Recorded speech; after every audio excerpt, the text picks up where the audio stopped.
Andrew J. Polk. Thank you all so very much for joining us here for Talk El Paso, airing live on News Radio 690 KTSM. I'm your host, Andrew J. Polk. Thank you for tuning in, however you may be doing so, be it on air, online, live, streaming through the free and reliable iHeartRadio app, or joining us over on the various social media pages we're up on these days. Facebook.com/Talk El Paso, the Talk El Paso channel over on YouTube, Twitter at Talk El Paso, or Twitch.tv, Andrew J. Polk. However you're tuning in, chiming in, that works best for you, able to see the show. Drop those likes and reacts like we already have Monica Cervantes and Angel Rueda doing. Do appreciate that. That's the right place for you to be. You don't have to drop the like and react, particularly if you're driving. If you're saying you're driving and you do that, I'm going to be upset with you. But otherwise, if you can hear us and again interact to your level of comfort and safety, particularly with that aspect, we got a couple of rock-ons coming out there right now from Amber and Angel. Do appreciate it, as we got a lot to delve into today. Of course, election results. Yeah, that ever so slightly important little thing that happened over the weekend. So yeah, we'll delve into that, what can be seen so far, and what it sets up now. Certainly important, but also a lot of other updates, including a new UMC project, Eastside Surgical Center. We got some of the details on that and what will be going into it, among other things. Also from our news partners there at KFOX 14 as well. Also have Ida Beza Gardner and Robbie Flores. Wishing everyone hello, or just with the hello and the wave. Do appreciate it. Blanco Jimenez also chiming in. Appreciate y'all tuning in with us as we start off another busy-ish week. I mean, a lot of stuff going on. Also, continuing updates on, the immigration and border security situation. Still enforcement happening on this side of the border, but other issues kind of percolating on the other aspects of it. And of course, outside of our immediate border region, there's still a lot of moving parts when it comes to this, even if the Biden administration claiming a 70% reduction in encounters and crossings doesn't mean that the situation is over yet. Maybe not again immediately in our area. Well, on this side of the border in our area, I might say more exactly, with El Paso Inc. with some interesting reporting on, what they talk about, the issues and more the logistical aspects, as there are still tens of thousands waiting there through other parts of the process, and just, we'll break that down for y'all as well. So a lot going on today, of course, checking in with what's going on at some of the things involving the Texas legislature and just the government of Texas overall, including a COVID-19 disaster declarations, lawsuits against some notable local people. O'Rourke comes to mind, as well as just a whole lot more as we continue through this special session. So, yeah, it's a busy one. We also have Amanda Moncada demonstrating the Twitch stream. Again, we put up in all those ways to make it the most accessible for you all. So, wherever you are, wherever you're available, whatever tech you got with you, you just have to have some level of it, as we don't do the whole live studio audience thing. That would be interesting at best. But in the meantime, of course, we got a lot to talk about, so let's dive right into it. Let's go straight into that. Former news partners at KFOX 14 El Paso County Commissioners to consider multi-million-dollar revenue bond for Eastside Surgical Center. So this is separate, different from the one that came up last year that ended up having some petitions and circulations on it, ended up ultimately not happening for a main UMC expansion. But this one is still a $55 million revenue bond for the El Paso County Hospital District for the acquisition, repair, renovation, improvement, and equipping of UMC Surgical Hospital at 1416 George Dieter Drive in East El Paso. We also do have some of those details sent to us from a person involved with it, or knowledgeable about it anyway, on the details of it, because there's more than just a what is going to be the cost of it, though I'm sure that's what a lot of it will end up coming down to. And so from one of the presentations sent to us, done by the El Paso County Hospital District, this is presented to I believe as of this week, but they note that back in February of this year, there was an agenda item before Commissioners Court of, quote, the purchase of certain real property by the Paso County Hospital District located on George Dieter Drive in East El Paso, brought forward to Commissioners Court, that it was unanimously approved at that point. And now the plan is to come back after the UMC Board of Managers approved back in May to forward this specific agenda to the El Paso County Commissioners Court. So specifically, the details on that operation would be 6 operating rooms, 1 cardiac catheterization lab, 2 procedure rooms, endo specifically 40 beds, 2 patients transfer to open up main hospital, noted there, 2-bay emergency department, and imaging rooms, including MRI, CT, ultrasound, and 2 X-ray rooms and some of the opportunities that are mentioned there, that specifically the cath lab augments capacity required by bond request. Operating rooms replace bond request for ambulatory surgical center, and the beds basically making it. And there's some other things in the document about the layout of it. I mean, it seems like it'll be a sizable facility, if not, the size of UMC itself. But some of the interesting things, including the fact that this based on revenue bonds, the claim here is no impact to the county property tax owner, that the bonds will be issued, so being issued, sold, investors buying them, etc., for the principal amount of $55,000, and that the interest rates will be, as of June 1st, 2023, about 6.09%, so exactly 6.09% as they were looking at it, that interest-only payments for the fiscal years 2023 and 2024, with the amortization end date of 2026. So that would be a pretty quick turnaround, it does sound like. So those are some of the details. But again, that one percolating through commissioners, I believe our news partners at KFLX 14 at the meeting, and going to be reporting a little bit later on the presentation of it. That was going on today, so I haven't seen that update just yet. So that's one of it. As we also have Edgar Ortiz on board with us. So again, want to draw a distinction between some of the other presentations and other efforts that were put forth by UMC in the El Paso County Hospital District, last year at this point. This one separate from it. Do not believe that it was actually included in those parts of projects at that point in time, because, well, those burn units, among other things, and just expansion of the hospital were going to be one of the major things. But as is already being brought up in the comments there, yep, we did have an election. None for county commissioners, but some. Okay, I'm very glad I didn't even put out hope for 10%, because of the 85,000 and change registered and eligible voters in these elections, anyone willing to guess how much out there? No points for peeking, but we had about 4,500 actually go out to the polls, so a whopping 5.37%. Yeah, that's a little dismal and a little demoralizing. But of course, we do have some results from that. From the EPISD Board of Trustees District Number 2, we saw, I do believe, Will Belize got 600 votes. These are, of course, according to the unofficial final election results, unofficial signifying that they still remain to be certified. So I don't know if Ed was out there and was able to make it to the polls, but say if you did the provisional ballot, that would be part of the finalization and certification process. So kind of an example there. But Will Belize get 600 votes, totaling about 40.5%, with Alejandro Alex Cuellar getting 875 votes, so just shy of 60%.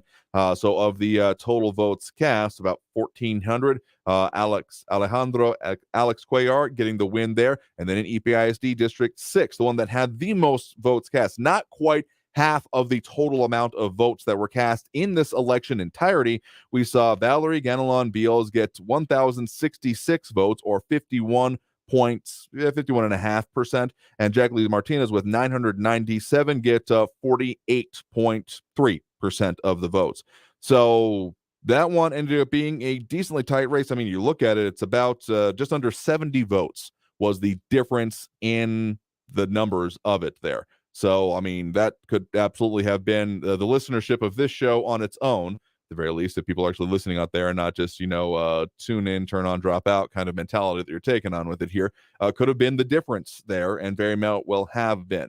There was a lot further analysis. I got some of those last-ditch mailers that made it to my residents anyway, both kind of hey, here are my qualifications. This one from the Jacqueline Martinez campaign, another one that we ended up getting from the not from the Martinez campaign, but on behalf of her campaign from the Texas State Teachers Association. Another one from Ganelon saying vote for me. So both a mix of mostly from the campaigns themselves, or this one actually for my kids' first pack on behalf of Valerie Ganelon Beals, putting forth as hey, you should vote for me, as opposed to other ones.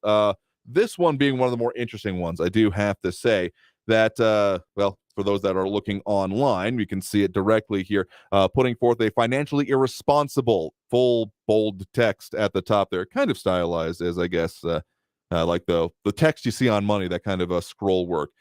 And financially irresponsible, Jacqueline Martinez supported Prop K in spending $8 billion in taxpayer funds to buy El Paso Electric, and is supported by the same radical groups that supported Prop K. I mean, of course, the election has now been decided, but the only reason I bring this one up is that the point of this one, the thing that is being made for as the evidence on it, literally comes from one, looks like a Facebook post from Jacqueline Martinez for EPISD District 6, yay to Prop K.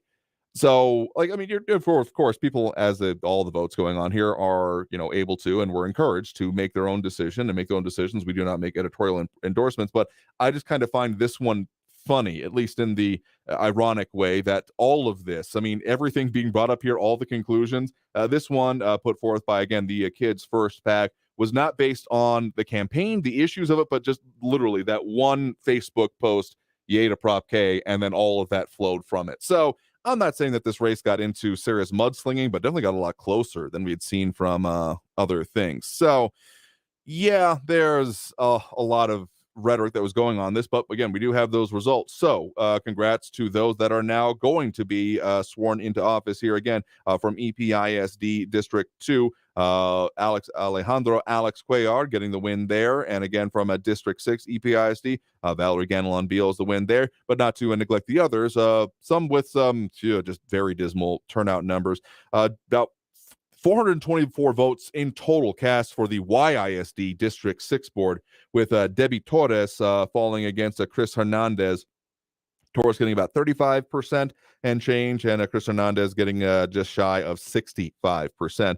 But just to give you the idea of the full totals, 424 votes cast in total for that one. Chris Hernandez got 275 votes and Torres 149. So, that's not exactly gangbuster turnout. Slightly more, 608 votes cast for the Town of Horizon City Mayor, with Andres Andy Renteria getting the win there with just under 65% of the vote, and Johnny Doc Duran with about 35% of the vote. So those are, of course, the election results, and those will have their own implications and differences. We'll see what happens when these people end up getting seated and sworn in, and any differences that might be coming from that in there. Because the mayor for Horizon City, of course, not a part of a board, but the rest of these board of trustees members, not the only ones that will be making some decisions, but a lot of other commentary coming in and people interested in what the results are. So if you want to see the results for yourself, of course, epcountyvotes.com. These are verifiable, and I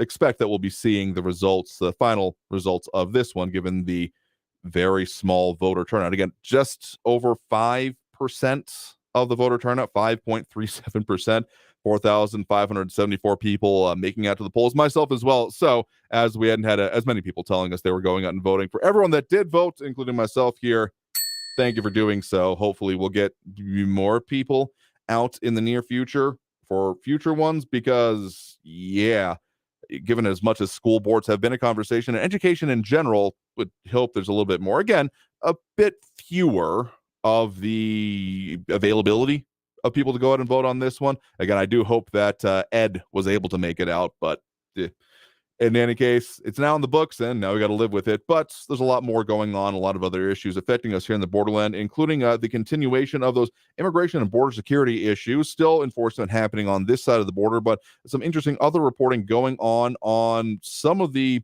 logistical tension issues happening specifically in Ciudad Juarez. Some interesting reporting out from El Paso Inc. on that. We'll delve into that and a whole lot more. A lot of people chiming in, adding their 2 cents, including definitely have to agree with Marky Mandingo on this one. El Paso votes terribly. We are bad at it, at the very least bad at doing it. If this was a grade, this is not even just a failing grade. This is you get bumped down 2 grade levels. You did so bad on this test. Like, it almost would have been better to not have shown up, though I'm not in favor of that either, just if we're using the whole grade analogy. Anyway, got to take that break right now. Coming out of this break, we got more coming up for you. Again, a lot more stuff happening in, around, affecting our region, so stay tuned. More Talk El Paso after this break. You're on News Radio 690 KTSM. Stay tuned.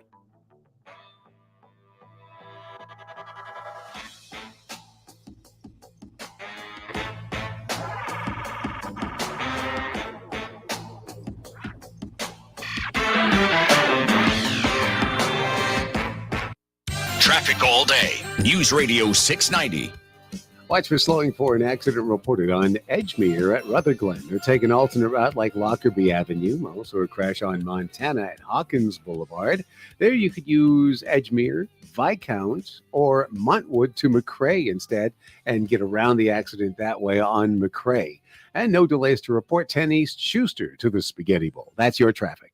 This report is sponsored by Wendy's Strawberry Frosty. Hey, you! Run to Wendy's and grab a Strawberry Frosty. Don't worry about canceled plans. It's worth it, but act fast. Like your date, it's gone at the end of the summer. Head to Wendy's for a Strawberry Frosty and that sweet strawberry goodness. Limited time only at participating Wendy's. Hey, Sean Hannity here from my friends at Lone Star Transfer. If you felt like booking your timeshare was difficult in the past, you know it's recently been almost impossible.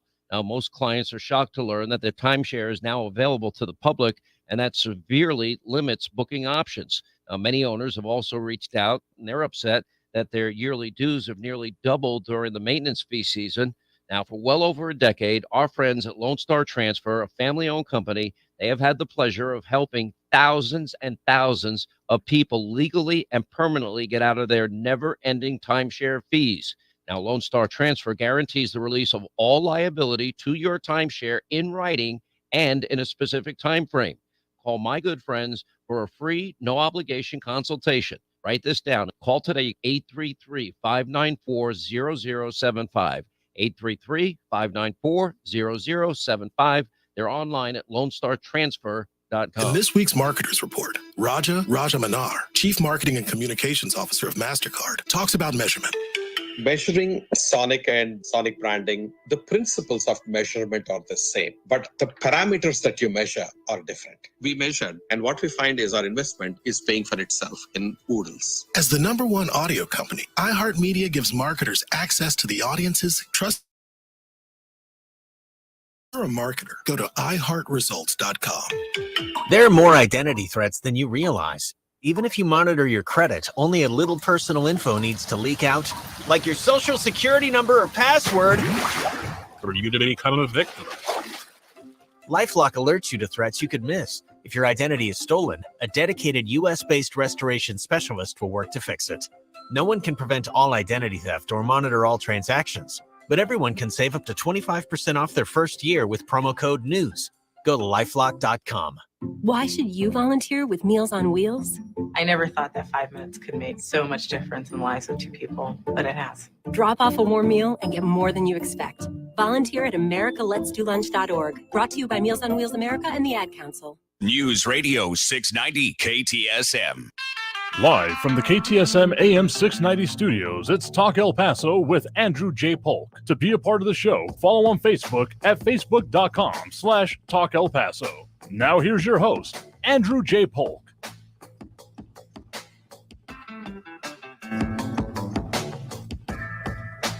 Thank you all so very much for joining us here for Talk El Paso, airing live on News Radio 690 KTSM. I'm your host, Andrew J. Polk. Thank you for tuning in, however you may be doing so, be it on air, online, live streaming through the free and reliable iHeartRadio app, or joining us over on the various social media pages we're up on these days: Facebook, YouTube, Twitter, and Twitch.tv, either under Talk El Paso or Andrew J. Polk. And a lot of commentary on the elections. It makes a level of sense. Starting off here, as we both had those results, the finale, grand finale, I guess you could say, with these runoff elections for primarily school boards, but also, of course, the mayor of Horizon City. And Ed letting us know, saying that he was not able to vote, never received the new card in time. That's a bummer, though. I guess forewarned, forearmed for the future there. Texas, if you got anything going on with your registration, including not having registered, you really need to get that basically dealt with a month before the election. That's when it has its lapses. There are some states that have like same day voter registration. Texas is not one of those, so keep that in mind. Some other questions and other coming in, including definitely agreement from Marky Mandingo saying El Paso deserves summer school to learn how to read a ballot. We'll 100% agree with that. At the very least, to go out there. And Juan's asking over on the YouTube, why would El Paso votes, or why are they low? Lack of publications, knowledge of candidates, damn if you vote or damn if you wrote wrongly.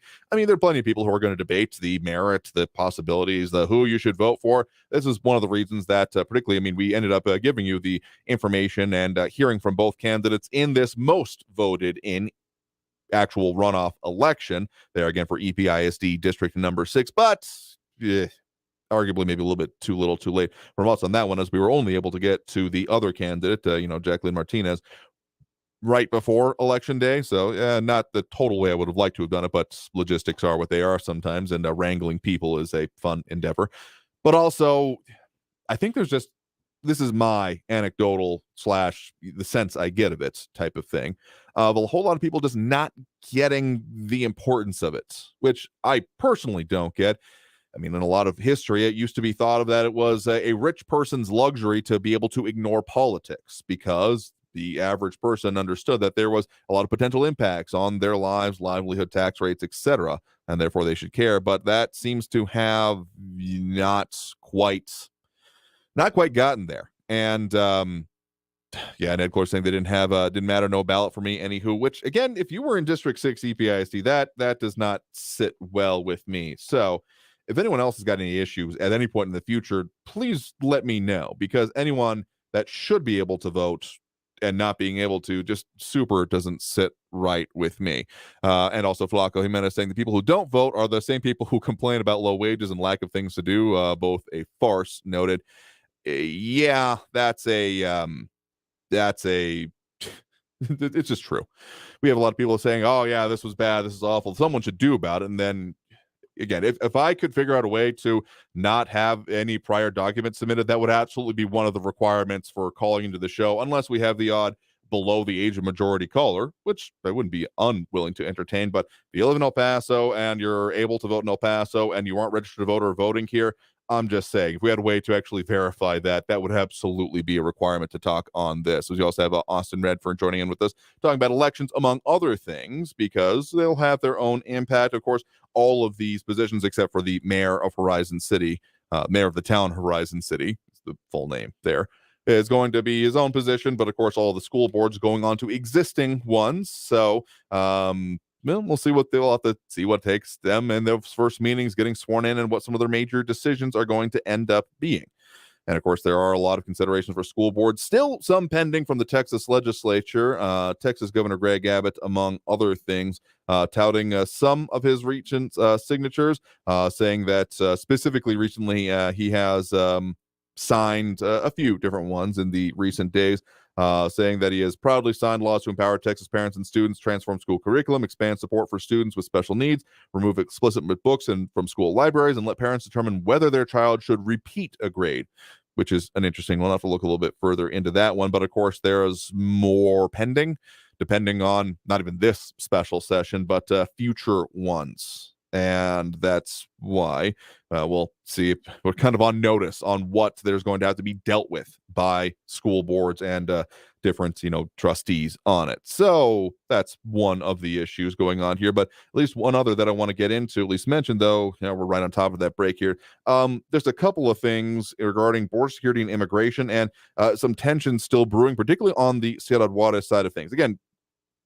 enforcement has never particularly ended on this side of it. We're still seeing dropping numbers, like in the 7-day rolling average for the complete last week. We're at about, in custody for CBP, approximately 1,200. So it's not zero by any means, but lower than almost any other recent point. You'd have to go back to the second week of this year for when you get down to 839, the lowest that's been seen again recently. But there are still enforcement things, like from our news partners at KFOX 14, migrant/driver taken into custody along I-10 in West El Paso, noted as of this morning, showing it happening near the I-10 in San Marcos, near mile marker 16 and a half, specifically after a Texas DPS trooper pulled up to a vehicle for a motor assist, and then someone bailed out of the vehicle. And so 3 migrants and a driver taken into custody in that particular incident. But El Paso Inc. with an interesting and bit of in-depth reporting, including from the Puente News Collaborative, on what's going on in Ciudad Juarez, including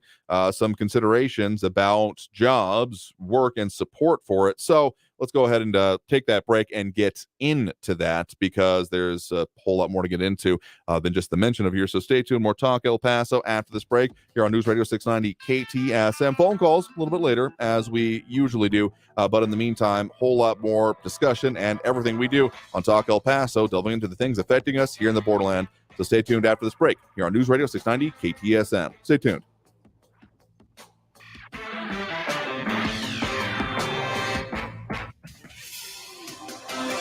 Paso's News Radio 690 KTSM.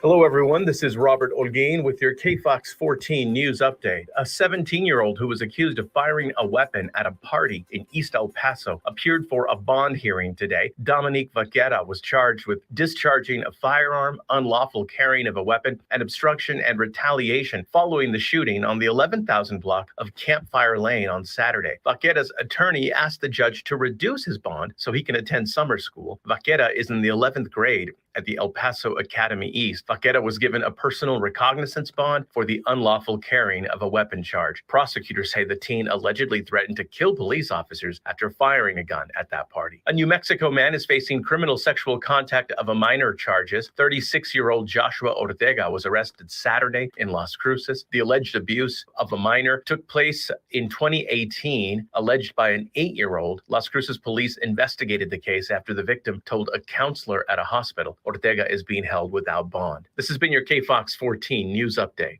I'm Robert Olguin. News Radio 690. Traffic all day. Watch for slowing for an accident reported on Edgemere at Rutherglen. They're taking an alternate route like Lockerbie Avenue. Also a crash on Montana at Hawkins Boulevard. There you could use Edgemere, Viscount, or Montwood to McRae instead and get around the accident that way on McRae. And no delays to report. 10 East Schuster to the Spaghetti Bowl. That's your traffic. From the KFOX 14 Severe Weather Center, I'm Chief Meteorologist Brad Montgomery. Temperatures are going to be a little cooler for tomorrow morning as we get down into the 50s and 60s. However, don't get too used to that. We're talking about hotter weather, especially as we move toward the end of the week on into the weekend with triple-digit temperatures returning. 95, though, for your Tuesday, partly cloudy and breezy. About 98 for our Wednesday, partly cloudy and breezy. From the KFOX 14 Severe Weather Center, I'm Chief Meteorologist Brad Montgomery. This report is sponsored by Staples Stores. Staples Print and Marketing Services help small business print big. Now get $15 off signs, banners, and posters when you spend $75 or more. Offer ends July 1st. Visit staples.com/printbig for details. This is your sign to try Staples, where your prints are perfect, guaranteed. El Paso, Ivan Ochoa, General Manager of Sunland Park, Chrysler, Dodge, Jeep, Ram, Fiat. Thank you again, El Paso, for making us #1 year-to-date in new car sales. As a gesture of gratitude, we're offering huge savings on all new and certified pre-owned vehicles. More for your trade with no payments for 90 days. Thank you, boss man. This week at Sunland Park Chrysler, Dodge, Jeep, Ram, Fiat. Get $10,000 off MSRP on remaining 2022 Grand Wagoneer SUVs. Get $6,000 off MSRP on 2023 Jeep Gladiator trucks. Get $1,000 off MSRP on 2023 Jeep Wrangler Sport and Sahara. Plus super low 2.8% APR for 72 months on 2023 Ram 1500 Laramie and Lone Star trucks. Worried about your trade or credit? Don't sweat it. Our aggressive lenders will push to improve your credit, even if your credit is less than perfect. It's the season of huge savings at Sunland Park Chrysler, Dodge, Jeep, Ram, Fiat, and I-10 at Sunland Park Drive, or online at sunlandparkdodge.com. Estamos en tu esquina, El Paso. El Paso strong. Includes factory rebate dealer discount plus GTNL. 2.9% APR is $15.50 per thousand finance. Select vehicles with approved credit. Offers not combined. For the local issues and discussion you won't get anywhere else, turn to Talk El Paso. Weekdays at 4 right here on News Radio 690 KTSM. Brought to you in part by the El Paso Community Foundation. Sound off on what matters to you, Monday through Friday, 4 to 6 p.m. And let's talk El Paso. Ready to take control of your phone plan? Well, then you better take that next turn to a Verizon store. Because my plan from Verizon is the kind of control we all deserve. Get exactly what you want. Only pay for what you need. Get my plan at your Verizon store today. This report is sponsored by Verizon. News Radio 690 KTSM El Paso. Live from the KTSM AM 690 studios, it's Talk El Paso with Andrew J. Polk. To be a part of the show, call 915-544-KTSM or follow on Facebook at facebook.com/Talk El Paso. Now here's your host, Andrew J. Polk. Thank you all so very much for joining us here for Talk El Paso, airing live on News Radio 690 KTSM. I'm your host, Andrew J. Polk. Thank you for tuning in, however you may be doing so, be it on air, online, live streaming through the free and reliable iHeartRadio app, or joining us over on the various social media pages. We're up on these days, facebook.com/Talk El Paso, more or less the main one, where most of the comments come in, including Red Clora saying that the issues with his voting, but it's also some other questions coming in on about it, but also other Facebook pages or Twitter at Talk El Paso, the YouTube channel for Talk El Paso, or twitch.tv at Andrew J. Polk. It's the way it is there. And of course, similar ones in there. So some of the questions coming in, including to Ed Clores about didn't get the new voter registration card in time. Mondo Moncada saying, card all I ever use is my driver's license. And John Brazelton asking, since when do you need a voting registration? I only ever show a driver's license. So Texas does require the picture ID for voting, but if you're not registered in the right place, I mean, if you've moved, those kind of things, it affects what you're able to vote for. So I think, I don't know if you moved, Ed, or not trying to dig too much into your personal life here, but if there were any issues or irregularities or things like that, knowing and correcting the registration would be an important thing. So you still do get the voter registration card. I got like mine pinned to my fridge, just as a reminder. But yeah, otherwise I just show my license. But you do have to be registered. You can't just have a license to do it. So that's the proof of where you are, and any updates needed to it, or corrections, I guess, in Ed's cases, or clarifications, more accurately way to put it, because it sounds like you were in District 6, but you had the wrong letter by it. That just is confusing and mildly upsetting to me personally. But anyways, we also have a Crazy Texan chiming in over on the YouTube. Hello to you as well. And a lot of other commentary coming in. And of course, we'll get into those phone lines here in a bit. But I want to delve a little bit further into that interesting bit of reporting. A couple of actual interesting things coming out from El Paso Inc., including some information on the amount of people going out and doing their property tax appraisal protests. Saying that about 37,000 El Paso residents and businesses protested the property valuations, according to David Stone, the Central Appraisal District's assistant chief appraiser. So, of course, previously we talked with Donna Kilgore, the executive director and chief appraiser, main chief appraiser for the El Paso Central Appraisal District. But that number of 37,000 being out of it is interesting. But Stone saying, quote, taxpayers are getting squeezed. If you talk to most people, their issue is not so much their home value as high. The issue is they're paying too much in taxes, of which I absolutely agree with. And some interesting reporting there we got over there from Nextdoor. And again, that's the El Paso Inc. article. Fed up with hikes, thousands of El Pasoans protest their property tax appraisals. But one of the ones from Reyes Mata byline, and title of it, Juarez has abundance of jobs, but few migrants are seeking them. Here's why. And it's an interesting breakdown because, okay, things have been relatively quiet in this area of the borderland region. I mean, there's already been other things going on that we've mentioned in previous weeks, like new in-river barriers getting deployed in places where that makes sense. Do not think it does in our area, because sure, the Rio Grande, the water has been released and we got the canals full, but the Rio Grande itself, the actual, international barrier, not exactly being very deep, among other things. So the deployment of these giants, they still very much sound like the, again, pool lane dividers that you would see that they kind of rotate on the central taut line, except they're multiple feet in diameter in these cases, with the idea being that you can't just grab onto them and climb over, because it'll then rotate and prevent you from actually crossing. That being one of the key differences to be seen in the at least access when it comes to border security between the federal and state levels of it, whereas the federal very much focused on dealing with the tide, and the CBP One app has of course been a major part of it, which does play into the whole jobs in Juarez story. But whereas when it comes down to Texas efforts, has of course been directed by Texas Governor Greg Abbott, has been primarily focused on denial, or area denial. I would say that is the main way to put it. Because, again, they were putting up the barriers. I mean, they were the ones stringing the concertina wire in our area back, both in the recent times of the end of Title 42, but also during some of the previous anticipated times when, emergency declarations were ordered, those kind of things. So, James Radcliffe asking which district, kind of down towards the Eagle Pass area in that. So I don't know the exact one that's encompassing it, but I do believe that there are, when you look up like a Texas border barrier Rio Grande, you see some very interesting pictures that have started to go up of it being strung. Like actually CNN comes up as one here, The Guardian among others do have the pictures of it, News Nation among many others, showing it's an inflatable barrier where the Rio Grande is actually a river, among other things. But again, the reporting from El Paso Inc. that is very interesting on this, noting amongst a couple of other things that quoting Arturo Urquidi Astroga, Director of Commercial Compliance and Regulations for Businesses in Juarez, that Juarez has, quote, no unemployment, end quote, an abundance of jobs, about 30,000 that need to be filled. And well, I'll just quote directly from the article here. Over the past few months, an estimated 35,000 migrants have gathered in Juarez, some passing through to the U.S. and others stuck waiting to enter. Goes on to say that a migrant force of 35,000 would be beneficial, Astroga said, if all the migrants had matching skills and were available for work, but that's not the case.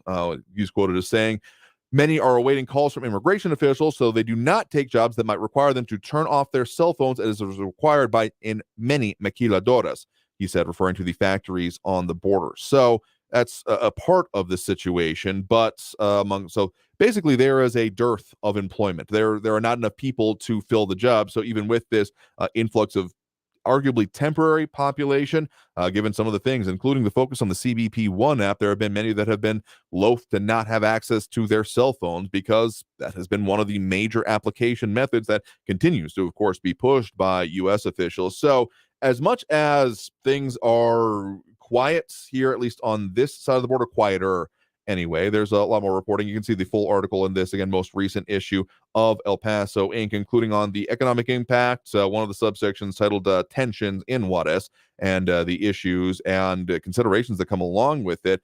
I will say that, well, it's not necessarily all the same. I know that I know a congressman representing part of El Paso from the Texas 23rd Congressional District, Tony Gonzalez, not to be confused at all with the soon-to-be, or at least in the process of stepping down, El Paso City Manager, Tommy Gonzalez, saying that there are concerns in those other areas because he does represent like the areas near Eagle Pass and those type of places. So if this is not happening in our area, so we haven't been reporting on that much, doesn't mean that it's gone by any means gone away entirely. It's just kind of a changed forms, I guess would be the better way to put it. Again, estimate of 35,000 depending on those waiting immediately just in Ciudad Juarez for attempts to cross. And again, like I said, if you want to go to the elpasotexas.gov/migrant-crisis, the migrant situational awareness dashboard, showing that the total migrant releases for this last calendar week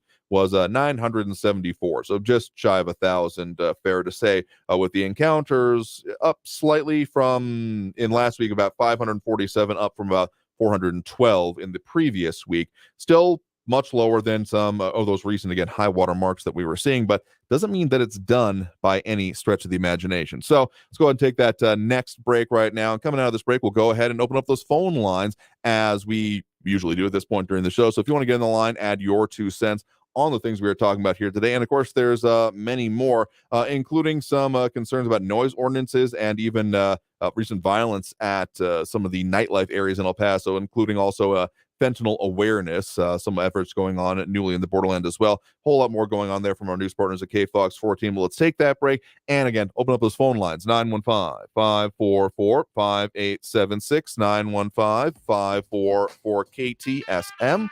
Back after this break with more Talk El Paso here on News Radio 690 KTSM. Stay tuned.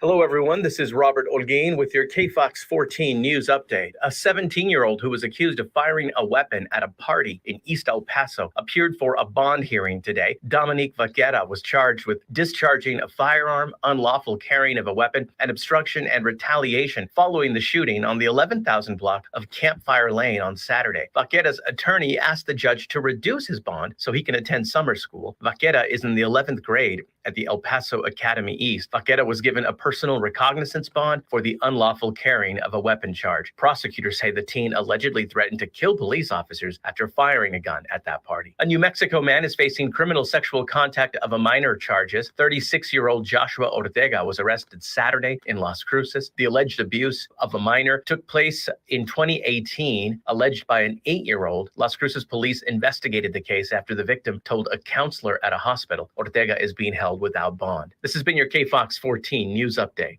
I'm Robert Olguin. Traffic all day. News Radio 690. Watch for slowing for an accident reported on Edgemere at Rutherglen. They're taking an alternate route like Lockerbie Avenue. Also a crash on Montana at Hawkins Boulevard. There you could use Edgemere, Viscount, or Montwood to McRae instead and get around the accident that way on McRae. And no delays to report 10 East Schuster to the Spaghetti Bowl. That's your traffic. This report is sponsored by America's Best Contacts and Eyeglasses. Look sharp, shop smart, and take care of your eyes. Visit America's Best for a professional comprehensive eye exam, plus 2 pairs of glasses starting at just $79.95. Shop online or book an exam at americasbest.com. That's americasbest.com. Hi, I'm Burt Ward, Robin from TV's Batman, inviting you to feed your dog natural, non-GMO, Gentle Giants dog and puppy food. Dogs eating Gentle Giants and following our special feeding and care program are living as long as 27 healthy, active years with a wonderful quality of life. Holy wow, 27 years! Think of all the extra years you could enjoy with your dog at Target, H-E-B, and stores near you. Try Gentle Giants cat and kitten food, too. Want to improve your marksmanship while saving ammo and saving money? Get better faster with the Mantis X Dry Fire Training System. It's time to shoot tighter groups. The Mantis X Dry Fire Training System. Score 97, bang on the money. The Mantis X is a smart sensor that fits any weapon with a rail or adapter, pairing to your smartphone or tablet. Analyzes your shooting and tells you how to improve. Mantis. 94% of shooters improve after just 20 minutes. X. Go to mantisx.com. MantisX.com. In this week's Marketers Report, Chris Brandt, Chief Marketing Officer at Chipotle Mexican Grill, weighs in on the power of audio. We've used audio to reinforce what we're showing on TV, what we're showing in other digital channels. When your priority is driving reach, boy, everybody seems to listen to the radio. As the #1 audio company, iHeartMedia gives marketers access to the audiences, conversations, trusted influencers, insights, and data you need to grow. If you're a marketer, go to iHeartResults.com. No, not now. That sounds like it's going to cost you. I know what to do. I'm going to CashNetUSA.com. I can apply in minutes, get an instant decision, and if approved, I could have the money in my account as soon as the same business day. When you need money fast, be the hero. Go to CashNetUSA.com to apply for the money you need now. The exact timing as to when your loan funds will be available will be determined by your banking institution. What will you find at Macy's Backstage? Here's a hint. Great Father's Day gifts for $20 and under, like classic polos, grill accessories, grooming sets, and more. Perfect for every dad. Find the latest trends and new arrivals at a Macy's Backstage store near you. Rock and Roar Music Festival, June 24th, El Paso Zoo. Get your tickets at elpasozoosociety.org. El Paso's News Radio 690 KTSM. Live from the KTSM AM 690 studios, it's Talk El Paso with Andrew J. Polk. To be a part of the show, call 915-544-KTSM or follow on Facebook at facebook.com/Talk El Paso. Now here's your host, Andrew J. Polk.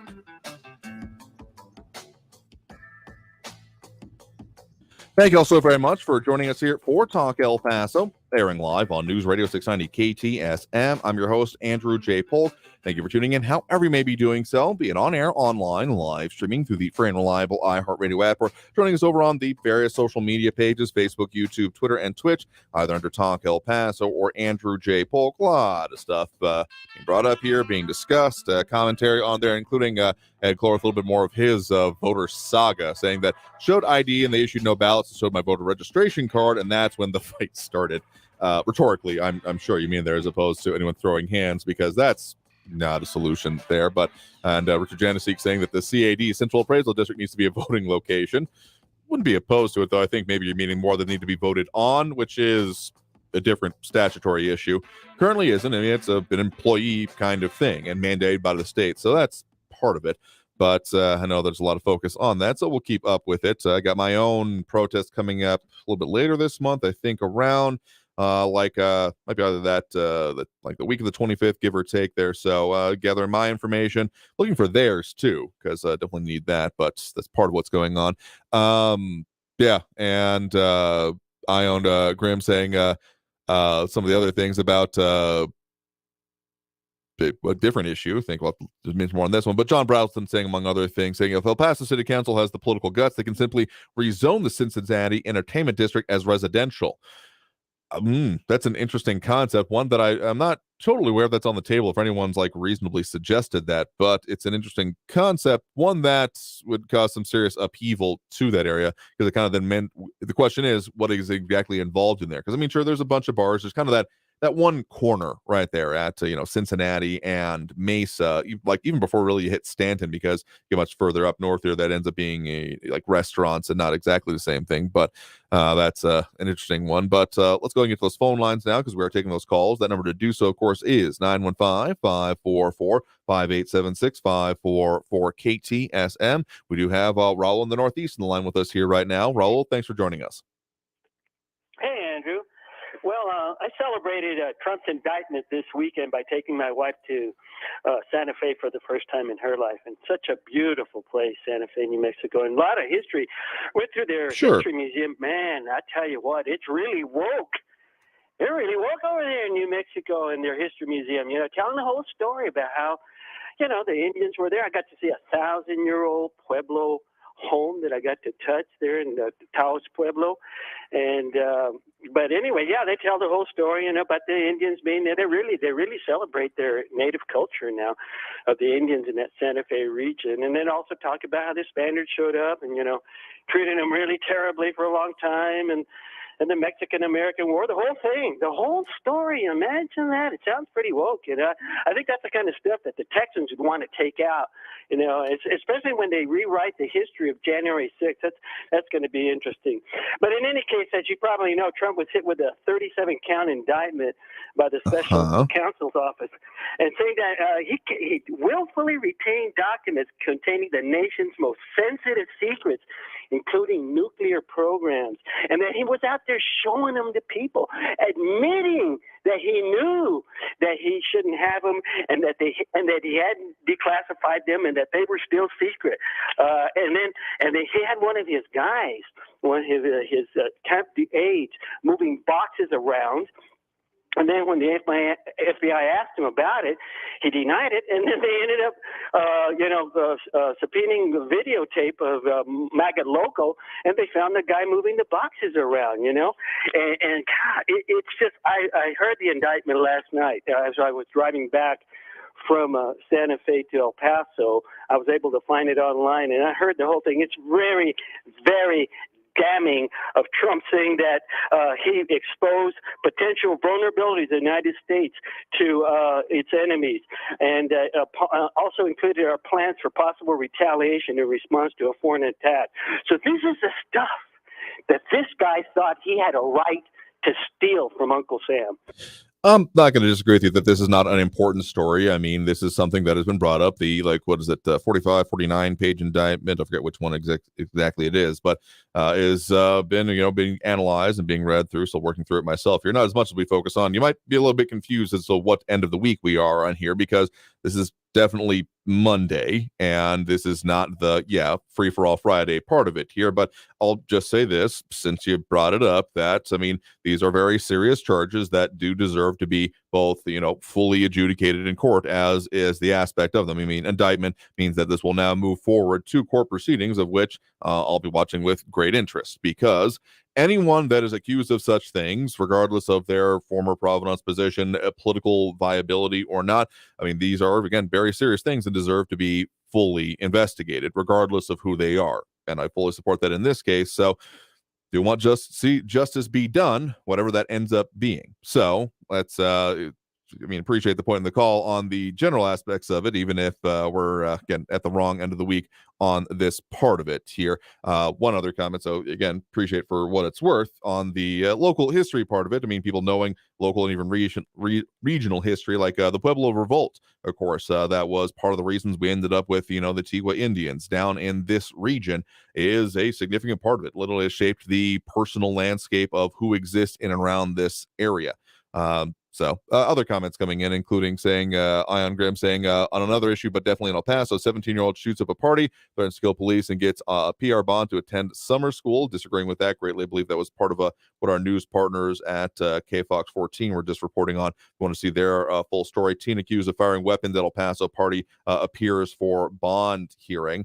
So, yeah, he's in 11th grade, I believe. Vaquera, the name of the person, the shooter identified, 11th grade at the El Paso Academy East, and kept the bonds for discharging the firearm and obstruction and retaliation at $100,000 each, and did require proof of enrollment in school and not to possess any firearm or ammunition, or a curfew of 6 p.m. to 6 p.m. and to drug screenings is some of the information there. Anyway, let's go ahead and take that next break right now. Again, it's Monday, y'all, in case anyone was confused about it. So if you want to talk about any of the issues going on and affecting us directly here in El Paso, we are, of course, going to be keeping doing that up. So if you want to get on the line, the number to do so is 915-544-5876, 915-544-KTSM. Take the next break, get into the top of the hour, and then back to those phone lines, 915-544-5876, 544-KTSM. Back after this break with more Talk El Paso here on News Radio 690 KTSM. Stay tuned.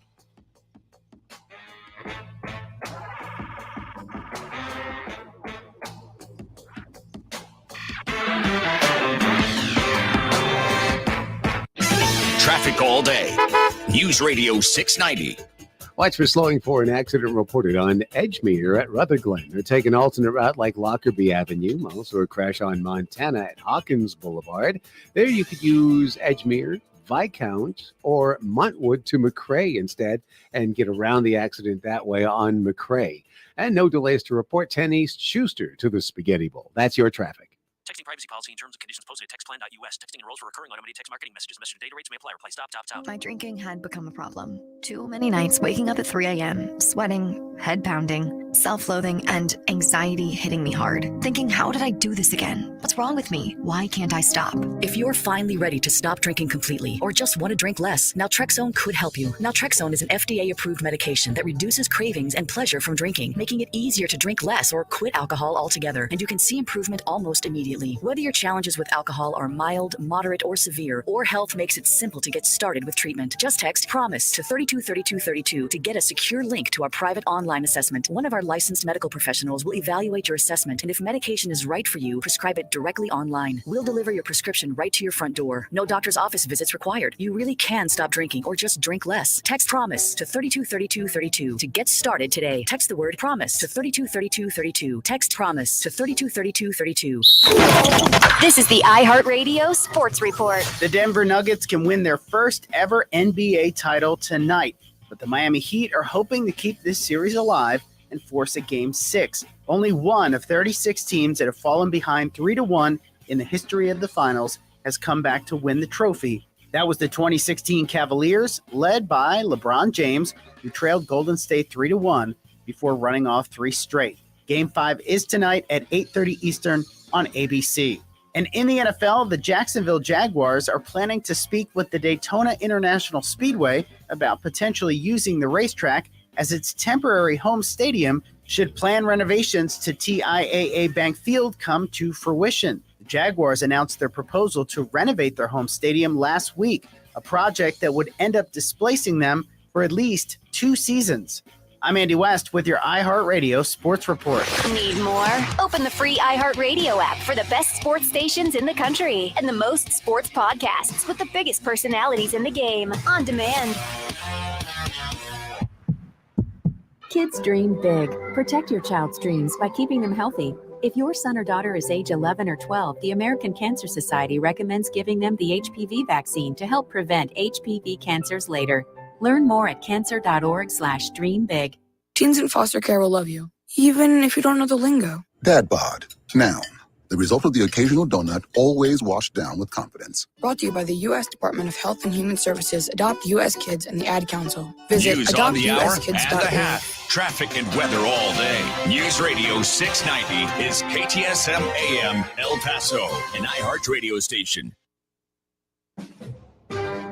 NBC News Radio, I'm Brian Shook. Former President Trump is in Florida ahead of his arraignment tomorrow. Trump Trump was indicted last week on 37 felony counts connected to the handling of classified documents.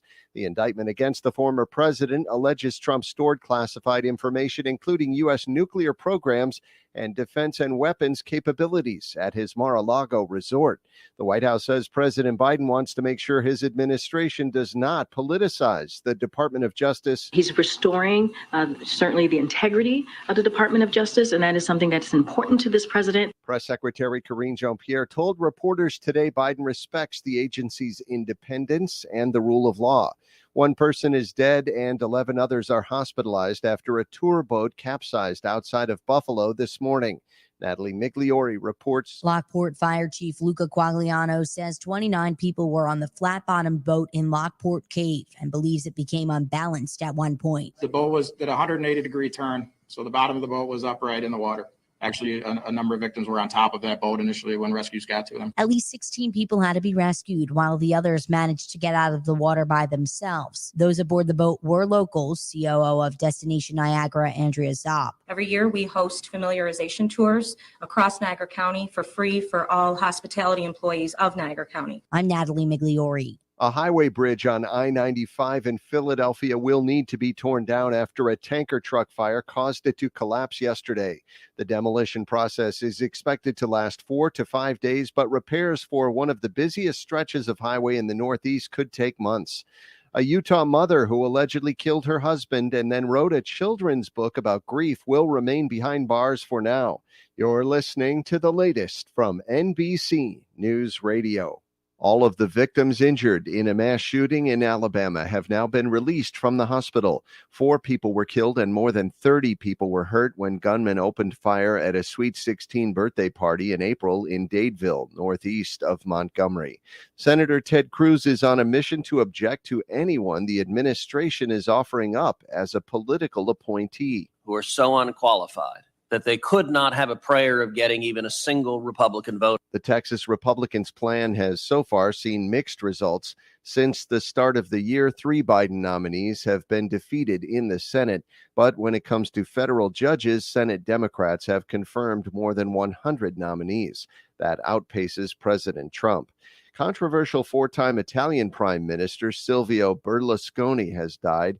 In Rome, Giles Gibson says his career was tainted by sex scandals and multiple allegations of corruption. We've heard from Matteo Renzi, who is a former Italian Prime Minister, and he said many loved him, many hated him, but he said you can't ignore the fact that he had an unprecedented impact on politics and sport and television. So Matteo Renzi, the former Italian Prime Minister, really reflecting on this very colorful life that Silvio Berlusconi had, going from a cruise singer in his early years to founding Mediaset and becoming a billionaire tycoon. Giles Gibson reporting. It seems Conor McGregor doesn't know his own strength. The former UFC champion sent the Miami Heat's mascot to the hospital during Friday's NBA Finals game.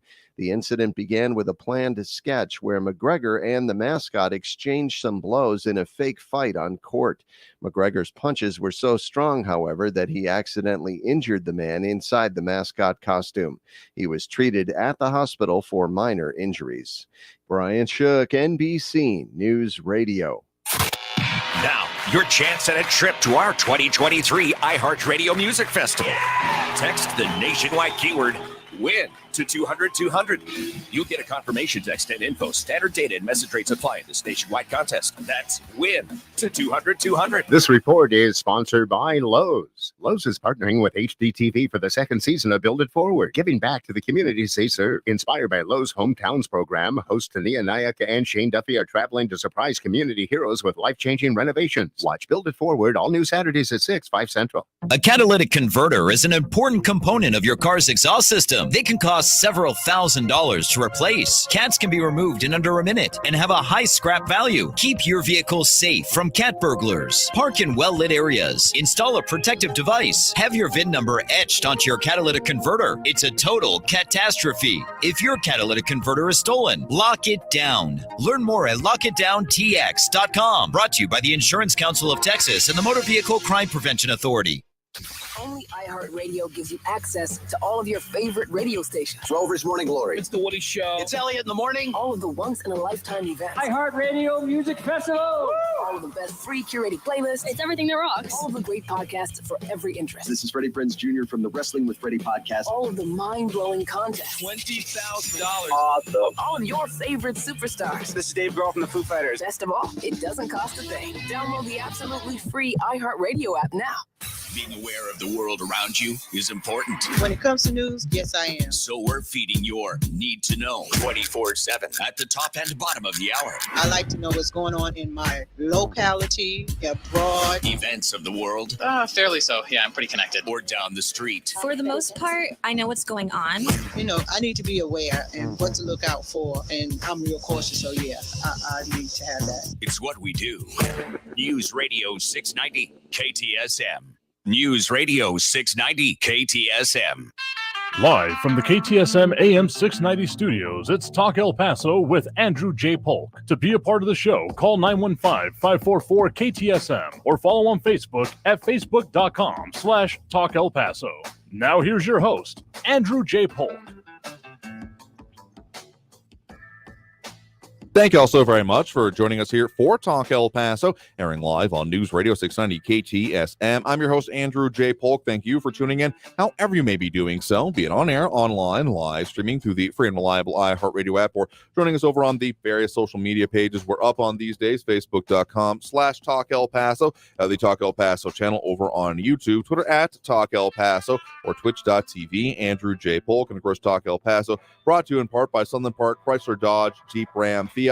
Still got some great sales going on, like Dodge, and it's the season overall, including thousands of dollars in cash allowances on new 2023 Jeep Gladiator Sports and new 2023 Dodge Charger and Challengers. See them in everything they got there. 950 Crockett Street, basically right across I-10 from Sunland Park Mall. Sunland Park, Chrysler, Dodge, Jeep, Ram, Fiat. So a lot of things going on, a lot of comments coming in. And of course, we got those phone lines open and available. Do have availability on the line right now. 915-544-5876, 544-KTSM. Also the number on the top of our screen for those looking over on our social media, and some other interesting commentary coming in, including Gary De Leon with a longer comment that we can't fit on screen, responding to the previous caller there, but saying specifically, and one that will fit, Tiguas came from northern New Mexico. Mexico was not a country in 1690, correct? This was Spanish colonial territory at that time, among other things, but that I think the term indigenous people is good. Not sure how the Tigers feel what they want to be called, but we'll say that if you refer to how they refer to themselves, or if the name of it, I mean, the Isleta del Sur Pueblo is one of the more official ones anyway, used by the actual, tribal government, among other things. So I think that's part of it, if that's the level that you're talking about. But other commentary, again, those dropping those likes and reacts that we do appreciate, including, to pull up the full list here, Sean Gardner, Louis Panado, Flaco Jimenez, Jennifer Favor Howell, Ion Graham, James Holmes, Robbie Flores, Ida Beza Gardner, Amber Banda, Angel Rueda, and Monica Cervantes. Some other commentary coming in, including a Trito Sack saying, I don't know why, but Raul sounds like the type of person who drives an El Camino. Okay. It sounds like you have some implications about people you've encountered that drive El Caminos in the past, but I guess that's some more of a personal type situation there. And some other commentary about prosecution of the potential for it here, as well as Sean Gardner himself chiming in, wishing a good afternoon, and how this is not free for all Friday. Absolutely, we'll agree with you on there, but good afternoon to you as well. A couple of things going on, including, of course, I had mentioned some of the implications from Tony Gonzalez, again, Republican representative for the Texas 23rd Congressional District, including an increasing bit of El Paso County, the entire eastern edge of it.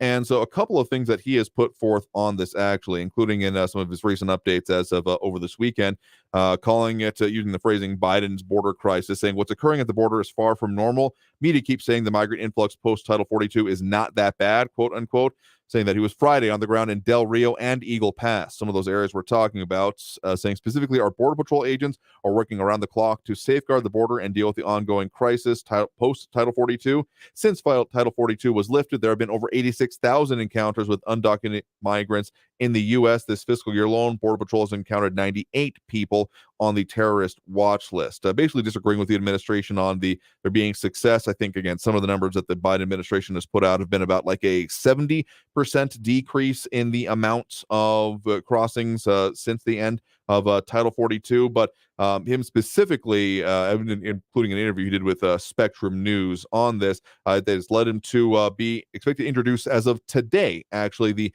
Emmy Koch Accountability Act of 2023, saying for too long, communities in Texas' 23rd congressional districts have been witness to countless byproducts of the border crisis, including high-speed chases through our neighborhoods. In March, two of my constituents, Emilia Tambunga and Maria Alvarez Tambunga, were killed as a result of a collision during a high-speed chase between local authorities and an individual who was smuggling illegal migrants across the southern border. That's why I began sending this out last week, saying that I will be introducing the Emmy Koch Accountability Act of 2023. This legislation is designed to help keep communities alert and save lives. Specifically, members of the public would be made aware of high-speed chases in this area when the driver is suspected of trafficking illegal migrants. So we'll be interested to see that text as it is introduced, because how you would actually do that. I mean, usually the avenue of dealing with issues like this would be like increasing penalties, maybe furthering specific resources. So that'll be an interesting tact to take on it, because I guess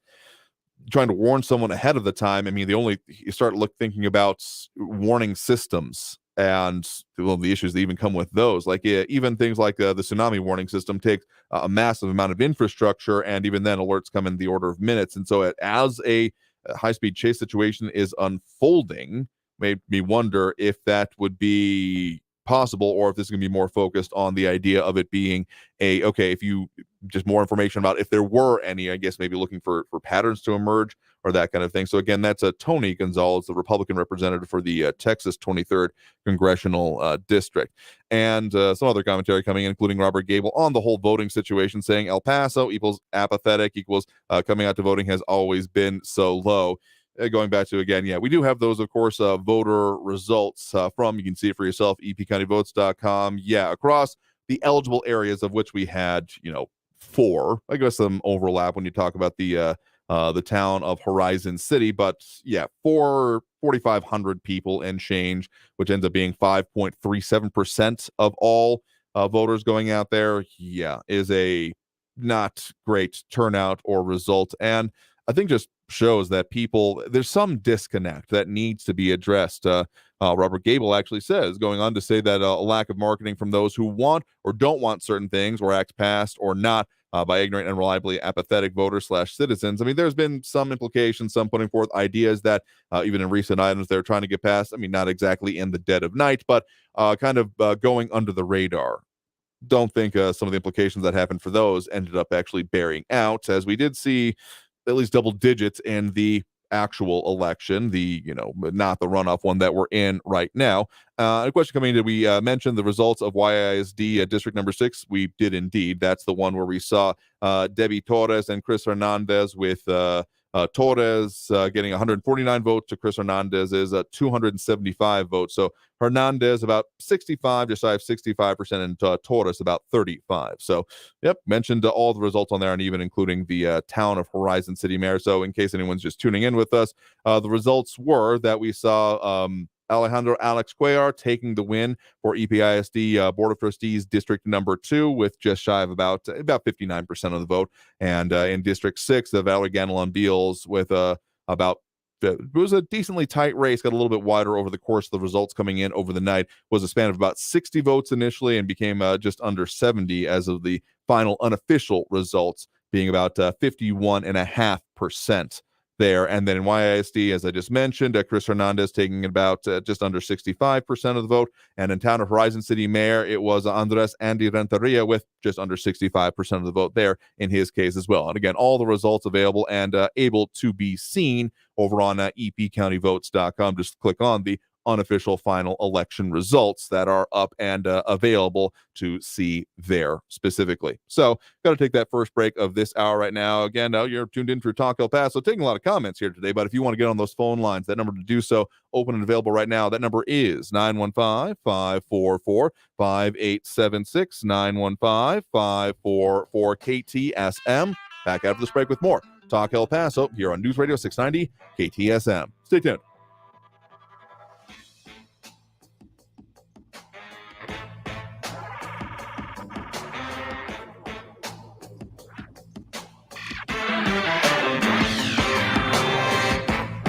Been some mention of celebrations in the comments and the calls so far, but where I end up going more often than not for my celebrations, because it's been a big part of my life and my relationship, Ruley's International Kitchen, not too far from us here at the station, right off of Executive Center Drive and Mesa, 4176 North Mesa Street. Ruley's International Kitchen has been producing expertly crafted, internationally inspired cuisine with hometown flavors for decades now. So if you haven't been there lately, you need to go back. They've both got the familiar favorites and a whole lot of new things. Their special boards is what I always end up gravitating towards, because there's always something new, interesting, under development. The amount of care and, well, frankly, science he puts into these things and looking for new creations is fascinating and fantastic every time. So for the everyday celebrations or those special occasions, Ruley's International Kitchen is one of our decades. Literally catered my wedding, and we were going then since before then and have definitely been going back ever since. So give them a call at 915-313-4806. That's 915-313-4806, or find them online again, ruleysik.com. That's RULISIK.com. Traffic all day. News Radio 690. No crashes on your El Paso freeways right now. Some road debris on Memorial Highway northbound at Pebble Hills. That's off to the left shoulder. A crash reported Gateway North at McCombs. Another collision reported northbound Hawkins at Gateway West. And an accident reported southbound George Dieter at Traywood. Kerry Edwards, El Paso traffic. This report is sponsored by Lowe's. Lowe's is partnering with HDTV for the second season of Build It Forward, giving back to the communities they serve. Inspired by Lowe's Hometowns program, hosts Tania Nayaka and Shane Duffy are traveling to surprise community heroes with life-changing renovations. Watch Build It Forward all new Saturdays at 6, 5 Central. Are you a business owner, CEO, or responsible for marketing? If you are, iHeartMedia can help you reach your goals and find new customers. We reach more consumers in your target area than anyone else. And we can give you access to those potential customers more cost-effectively across radio, digital, podcasting, and social. We'd love to show you how iHeartMedia can work for you.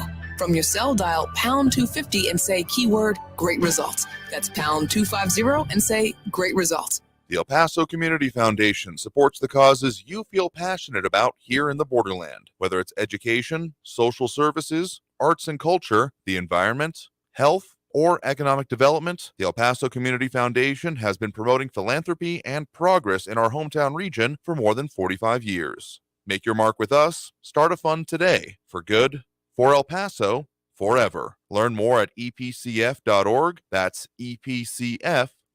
This is a special alert to all Americans who own a vehicle with less than 200,000 miles with an auto warranty about to expire or with no warranty coverage at all. Due to a decline in the economy, CarShield is announcing a low-cost month-to-month vehicle protection plan that is now available to the public to save any driver out-of-pocket expenses on future auto repairs. Call now to find out how you can pay almost nothing for covered auto repairs. Yes, you heard that correctly. Pay almost nothing for covered auto repairs. An open phone line has been established for all drivers to call for a free quick quote. Call 800-989-8906 now. Drivers who are covered will not have to pay for covered repairs again. This protection plan is at an all-time low. Additionally, drivers who activate this vehicle protection today will also receive free roadside assistance, free towing, and car rental options at no additional cost. Call us for your free quick quote today. 800-989-8906. That's 800-989-8906. What do you have to lose? Call 800-989-8906. Again, 800-989-8906. Stay informed at kcsmradio.com. Adopt US Kids presents What to Expect When You're Expecting. A teenager. Learning the lingo. Today, I'm going to help parents translate teen slang. Now, when a teen says something is on fleek, it's exactly like saying, that's rad. It simply means that something is awesome or cool. Another one is totes. It's exactly like saying, totally, just shorter. As in, I totes love going to the mall with Becca. Another word you might hear is jelly. Jelly is a shorter, better way to say jealous, as in, Chloe, I am like so jelly of your unicorn phone case. You don't have to speak teen to be a perfect parent. Thousands of teens in foster care will think you're, rad, just the same. To learn more, visit adoptuskids.org. A public service announcement brought to you by the U.S. Department of Health and Human Services, Adopt U.S. Kids, and the Ad Council. Children who grow up in poverty are part of a destructive cycle. At Child Fund International, we find this unacceptable. In 25 countries, we are vigorously fighting poverty and improving the lives of children and their families. Learn more at childfund.org. News Radio 690 KTSM El Paso. Live from the KTSM AM 690 studios, it's Talk El Paso with Andrew J. Polk. To be a part of the show, call 915-544-KTSM or follow on Facebook at facebook.com/Talk El Paso. Now here's your host, Andrew J. Polk. Thank you all so very much for joining us here for Talk El Paso, airing live on News Radio 690 KTSM. I'm your host, Andrew J. Polk. Thank you for tuning in, however you may be doing so, be it on air, online, live, streaming through the free and reliable iHeartRadio app, or joining us over on the various social media pages. We're up on these days, Facebook, YouTube, Twitter, and Twitch, either under Talk El Paso or Andrew J. Polk. A lot of commentary coming in there, and a lot of different things, including not what I totally expected to come up, but hey, this often goes in different ways, including a discussion about the Pueblo Revolt, the Tiguas, and the differences between the Isleta. That is a good one here. Was it John Adams saying, I believe they spell it Isleta with an I in Albuquerque. I don't know what the difference is. Yeah, the letter is one of the major ones. Yeah, up north, it's Isleta with an I. Down here, the Isleta del Sur Pueblo, it's Isleta with a Y. And it could be arguably cultural differences, but not to get too deep into it, not to get too much into El Paso History Radio Show territory. That's essentially the implication of the Pueblo Revolt of the Pueblo, settled nations that were in what is now, the Santa Fe, northern New Mexico area, having organized against the Spanish, occupation and colonial government existing at that time, all organizing to kind of rise up at once and kick them out, so to speak. There being some kind of either miscommunication, or there's not a whole lot of records to be referenced from there, except like some, I think the most best written things are like some diaries or journal entries from those, primarily on the Spaniard side. But so the story goes, either the date changed or there was a miscommunication on the date right up until, because it was been being planned for like years, and that the Isleta Pueblo specifically had not gotten the either updated or changed message. And so when the Spanish showed up, they basically said, oh, hey, you guys aren't actively revolting. Cool. You're going to be the baggage carriers. And then had them bring a bunch of stuff back down south. So that's at least part of the implication of the way I was told the story. Would love to get on because that story's been told in years past, but that's my very brief paraphrasing of it. And that's why there has been some argument over the years of who truly owns or is the, rightful people of that land. But as it is, there are very different land rights and usage rights between Texas and New Mexico, which is why a comment earlier, can't find that one offhand at the moment, of the reason that there are, like, say, the number of casinos and entertainment centers up in New Mexico is very different, and why there were those implications and the Supreme Court case that was involving the Tiguas here in El Paso in recent years. That still some questions, and kind of related to that from the Texas legislature, there was no action on the idea of legalized gambling in the state. But in any case, that's a very brief paraphrasing of it. There's a whole lot more in-depth and detailed history of it that we've gone into previously on that program, so I would encourage you all to see that if you would want to. In any case, lot more other things going on, a lot more calls getting on the line here. Again, do have a line open and available if you want to give us a call, 915-544-5876-544 KTSM. We do have Kevin on the east side here with us right now. Kevin, thanks for joining us.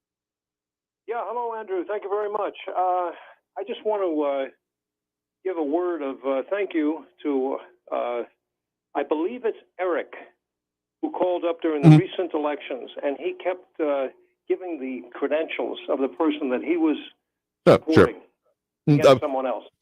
Jacqueline Martinez, and I think I've got the point on it here. Among other things on her own mailer that I got the version of here. Vote for the teacher who has a master's in education and policy experience too. And he was very focused on that. I will agree. Right. And what I admire about that, I don't agree with him politically. I'll say that right off the bat. But still, I like his tactic, his way of putting things. He talked about his candidate's credentials. Sure. Without so much putting down the other person.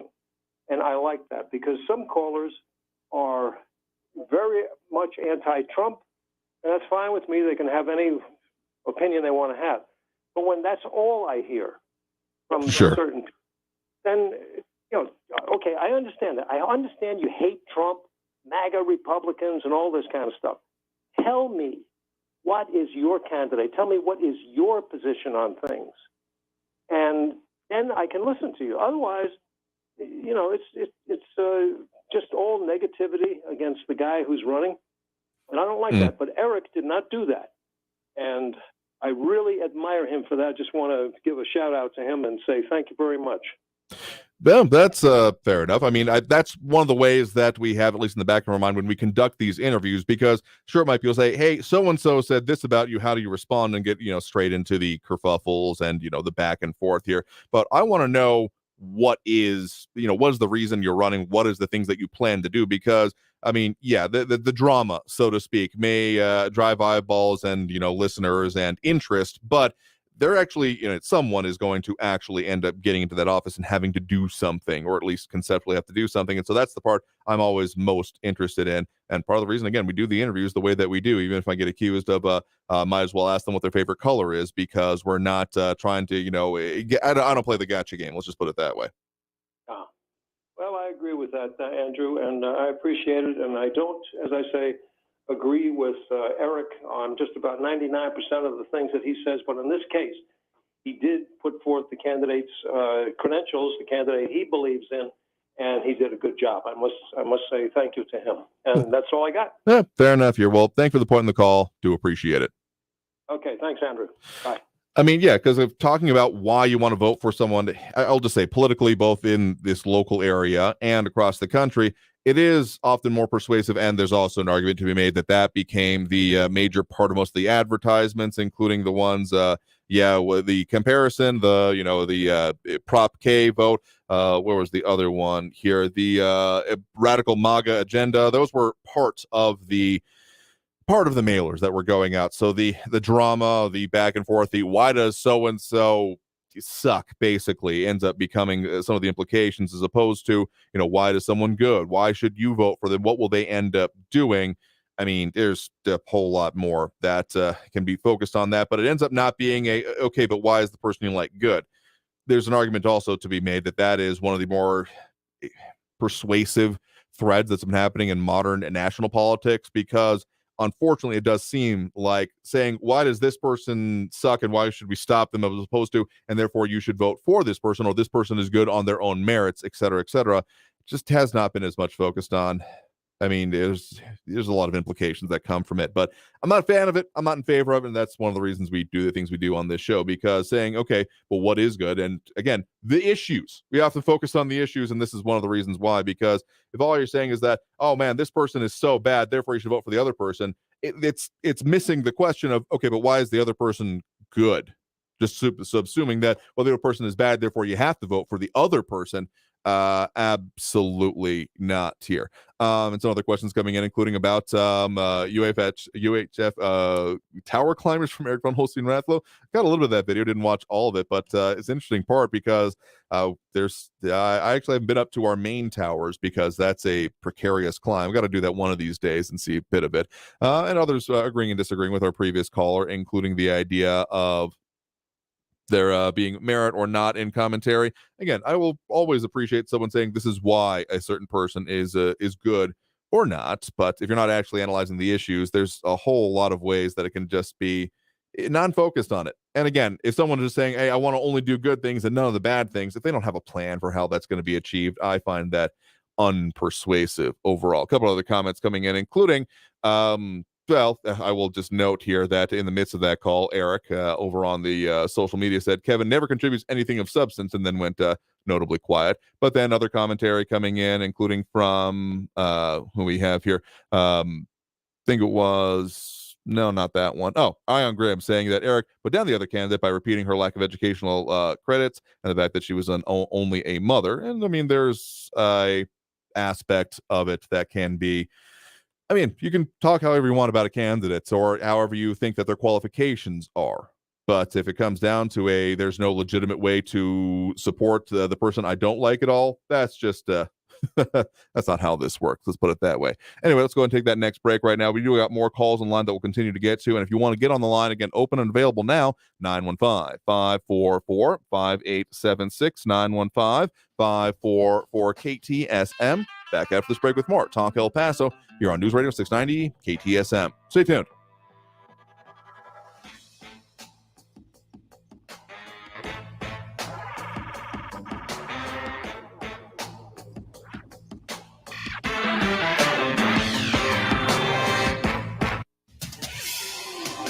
El Paso's News Radio 690 KTSM. Hello, everyone. This is Robert Olguin with your KFOX 14 news update. A 17-year-old who was accused of firing a weapon at a party in East El Paso appeared for a bond hearing today. Dominique Vaquera was charged with discharging a firearm, unlawful carrying of a weapon, and obstruction and retaliation following the shooting on the 11,000 block of Campfire Lane on Saturday. Vaquera's attorney asked the judge to reduce his bond so he can attend summer school. Vaquera is in the 11th grade at the El Paso Academy East. Vaquera was given a personal recognizance bond for the unlawful carrying of a weapon charge. Prosecutors say the teen allegedly threatened to kill police officers after firing a gun at that party. A New Mexico man is facing criminal sexual contact of a minor charges. 36-year-old Joshua Ortega was arrested Saturday in Las Cruces. The alleged abuse of a minor took place in 2018, alleged by an 8-year-old. Las Cruces police investigated the case after the victim told a counselor at a hospital. Ortega is being held without bond. This has been your KFOX 14 news update. I'm Robert Olguin. News Radio 690. Traffic all day.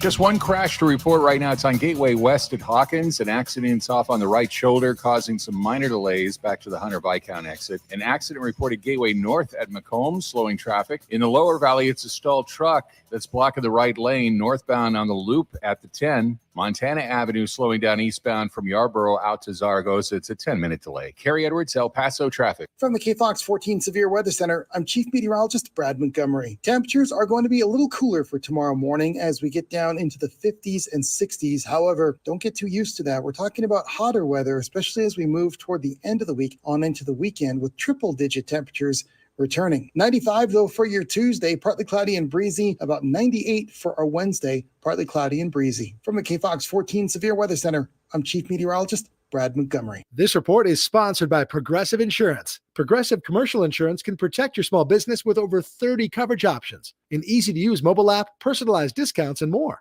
Get a quote in as little as 6 minutes at progressivecommercial.com. Discounts and coverage selections not available in all states or situations. El Paso, Ivan Ochoa, General Manager of Sunland Park, Chrysler, Dodge, Jeep, Ram, Fiat. Thank you again, El Paso, for making us #1 year-to-date in new car sales.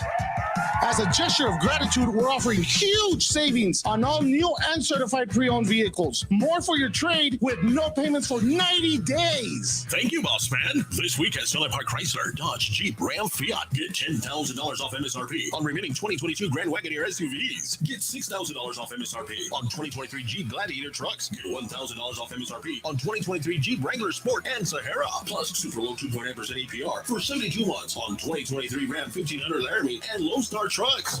Worried about your trade or credit? Don't sweat it. Our aggressive lenders will push to improve your credit, even if your credit is less than perfect. It's the season of huge savings at Sunland Park Chrysler, Dodge, Jeep, Ram, Fiat, and I-10 at Sunland Park Drive, or online at sunlandparkdodge.com. Estamos en tu esquina, El Paso. El Paso strong. Includes factory rebate, dealer discount plus TTNL. 2.9% APR is $15.50 per thousand. Finance select vehicles with approved credit. Offers not combined. Lowe's is partnering with HDTV for the second season of Build It Forward, giving back to the communities they serve. Inspired by Lowe's Hometowns program, hosts Tania Nayaka and Shane Duffy are traveling to surprise community heroes with life-changing renovations. Watch Build It Forward all new Saturdays at 6, 5 Central. This report is sponsored by Lowe's. If you see something, why do you say something? I see safe for my friends. For my community. For everyone here. We all have something worth protecting, a why that unifies us. Report suspicious activity to local authorities. If you see something, say something. El Paso's News Radio 690 KTSM. Live from the KTSM AM 690 studios, it's Talk El Paso with Andrew J. Polk. To be a part of the show, call 915-544-KTSM or follow on Facebook at facebook.com/Talk El Paso. Now here's your host, Andrew J. Polk. Thank you all so very much for joining us here for Talk El Paso, airing live on News Radio 690 KTSM. I'm your host, Andrew J. Polk. Thank you for tuning in, however you may be doing so, be it on air, online, live streaming through the free and reliable iHeartRadio app, or joining us over on the various social media pages, Facebook, YouTube, Twitter, and Twitch, either under Talk El Paso or Andrew J. Polk.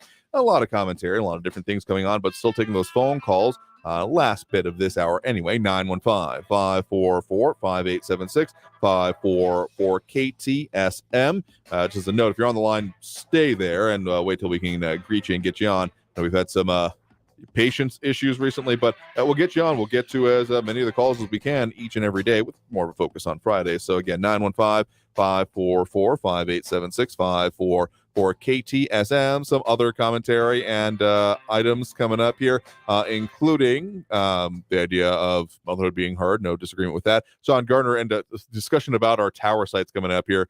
Sean Gardner saying it's a nice hike up to the tower site. There are legitimate and less so ways to go up there. I'm going to, of course, caution you all, particularly given the guest we had this last weekend on the El Paso History Radio Show, was the Weiler Aerial Tramway State Park. They're mostly doing work, their staff, with the Franklin Mountain State Park until such a time as they get their funding going through. But a newsy item that's related to that, there was $10 million that did come through, as we talked about previously on the show, for the Weiler Aerial Tramway and its refit, because it's beyond repair at this point. The equipment is elapsed. In some cases, they don't even make it anymore. So there are some trails that are open, some that are not. I'll just put it that way. There actually have been some unfortunate vandalism concerns. So just be aware and know the rules of the road, so to speak, before you head out or up that way. It's still part of the Franklin Mountain State Park, just a subset of it. So there are, of course, different trails, 1,000 steps, among other things.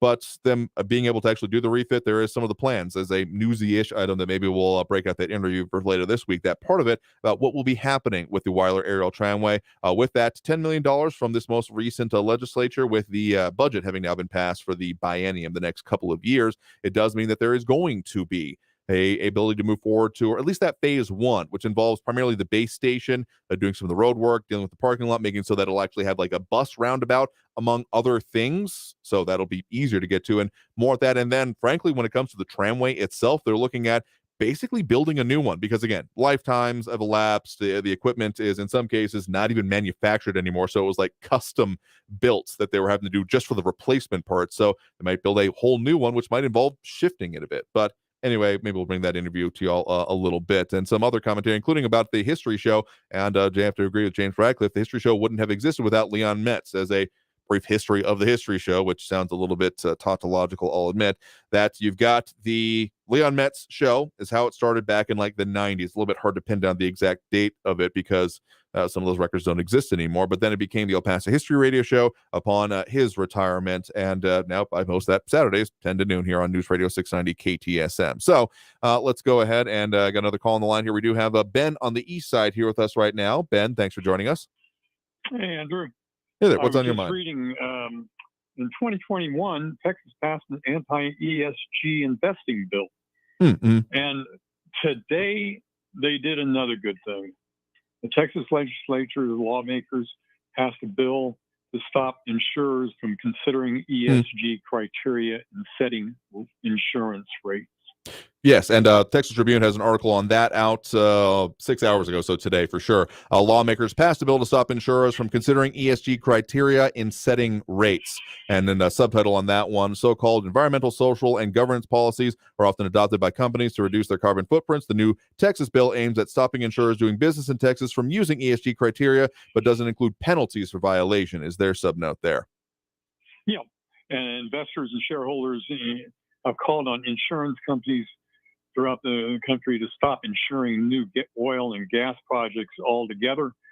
And the bill says ESG factors are not based on sound actuarial principles, which means basically it applies to all forms of insurance, including property, health, and life insurance. Yeah, I think it makes it to where, they can't come in and say that we have an oil or gas project, but we're not going to be able to get any kind of insurance to insure that project. Yeah, They're doing away with that possibility. They're also doing away with a lot of the environmental, social, and governance that is coming out in a lot of states right now.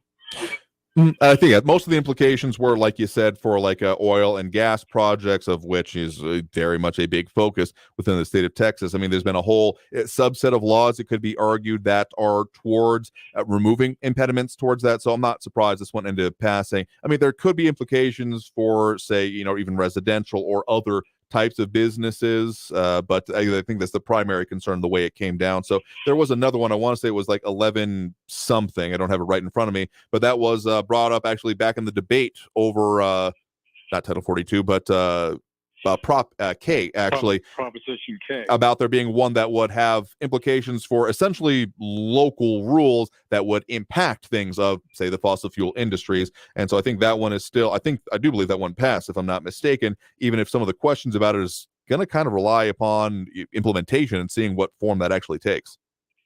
That was the Sunrise Movement that was in El Paso from Austin, and trying to get us to pass that Proposition K.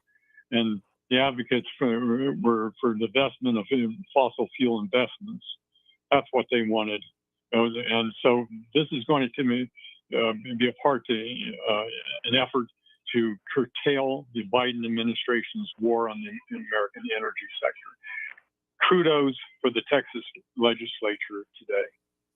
And I think I found the one I was just thinking about, the okay, nope, that's not the right one. The one I found that's 1100 about chickens is not the right one. I was looking there. I know it was 1100s. I'll have to find it here in a minute. So, yeah, that was, of course, one that was done, I think, finally signed by Governor Abbott as passed on this today. Or is it still? Okay, no, it's Senate Bill 833. There we go. You have to have it signed still by Governor Abbott. Governor Abbott's going to sign it.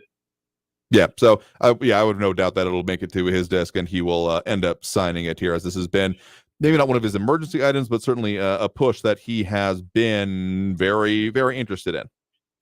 Yes, and hopefully this will set a template for a number of other states to pass their laws, make sure that the ESG is done away with. That is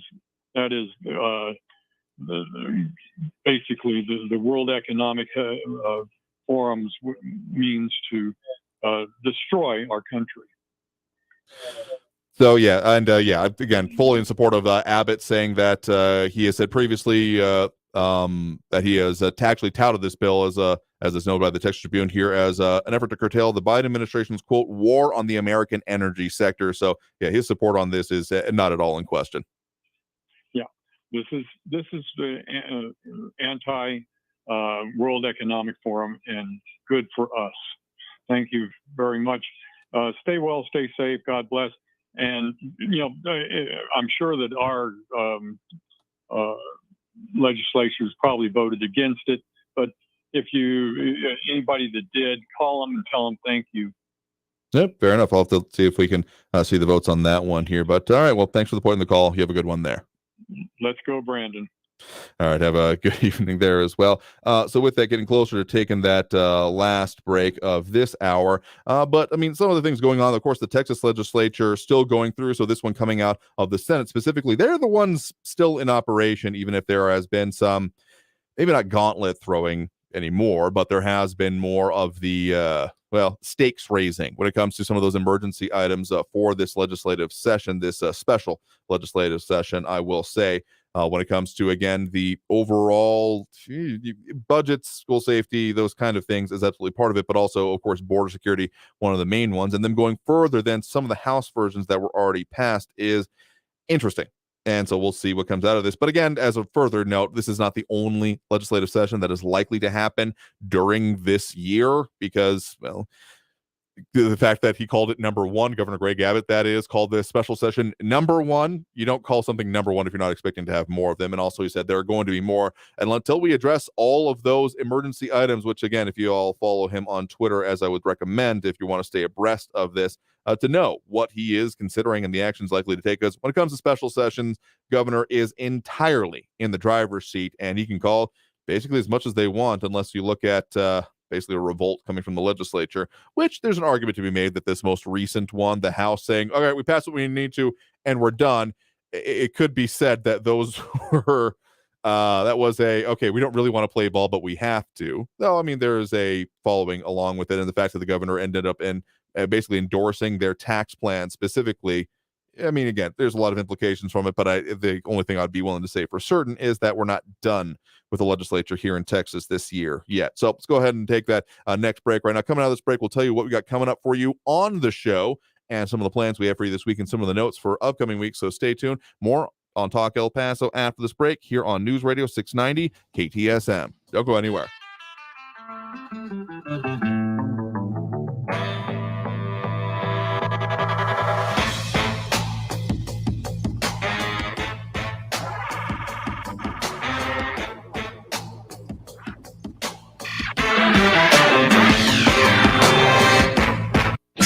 Traffic all day. News Radio 690. Just one crash to report right now. It's on Gateway West at Hawkins. An accident's off on the right shoulder, causing some minor delays back to the Hunter Viscount exit. An accident reported Gateway North at Macomb, slowing traffic. In the lower valley, it's a stalled truck that's blocking the right lane, northbound on the loop at the 10. Montana Avenue slowing down eastbound from Yarborough out to Zaragoza. It's a 10-minute delay. Kerry Edwards, El Paso traffic. This report is sponsored by Lowe's. Lowe's is partnering with HDTV for the second season of Build It Forward, giving back to the communities they serve. Inspired by Lowe's Hometowns program, hosts Tania Nayaka and Shane Duffy are traveling to surprise community heroes with life-changing renovations. Watch Build It Forward all new Saturdays at 6, 5 Central. Are you a business owner, CEO, or responsible for marketing? If you are, iHeartMedia can help you reach your goals and find new customers. We reach more consumers in your target area than anyone else, and we can give you access to those potential customers more cost-effectively across radio, digital, podcasting, and social. We'd love to show you how iHeartMedia can work for you. Get started today at iHeartAdvertising.com. That's iHeartAdvertising.com. Most of the time, traffic is pretty good. But there are times when traffic can be pretty bad. No, I mean like really bad. Almost, but more like an asteroid's gonna hit the city and everyone's trying to get out of town at once and nobody's car is moving and people are running down the highway clutching their kids and whatever belongings they can grab. Yep, now you got it. It's times like these you need your severe traffic station. Traffic and weather all day. Stay informed with El Paso's News Radio 690 KTSM. Okay, so we have the car payment, the rent, utilities, and the repair bill. What should we do? I know. I'm going to CashNetUSA.com. I can apply in minutes, get an instant decision, and if approved, we could have the money in our account as soon as the same business day. When you need money fast, be the hero. Go to CashNetUSA.com to apply for the money you need now. The exact timing as to when your loan funds will be available will be determined by your banking institution.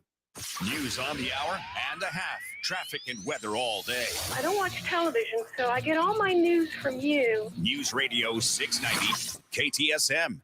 This is a special alert to all Americans who own a vehicle with less than 200,000 miles with an auto warranty about to expire or with no warranty coverage at all. Due to a decline in the economy, CarShield is announcing a low-cost month-to-month vehicle protection plan that is now available to the public to save any driver out-of-pocket expenses on future auto repairs. Call now to find out how you can pay almost nothing for covered auto repairs. Yes, you heard that correctly. Pay almost nothing for covered auto repairs. An open phone line has been established for all drivers to call for a free quick quote. Call 800-989-8906 now. Drivers who are covered will not have to pay for covered repairs again. This protection plan is at an all-time low. Additionally, drivers who activate this vehicle protection today will also receive free roadside assistance, free towing, and car rental options at no additional cost. Call us for your free quick quote today. 800-989-8906. That's 800-989-8906. What do you have to lose? Call 800-989-8906. Again, 800-989-8906. Getting a news feed on your phone while driving makes driving more difficult. This is dangerous. Getting a news feed without a computer or mobile device? It would be impossible. Unless, of course, you get your live news feeds at the top and bottom of the hour. It's easy. Traffic and weather all day. It's as simple as that. Trending stories tend to change. Every minute of every day. Twice an hour, we'll feed your curiosity. Stay informed. Shouldn't we listen? They're hungry.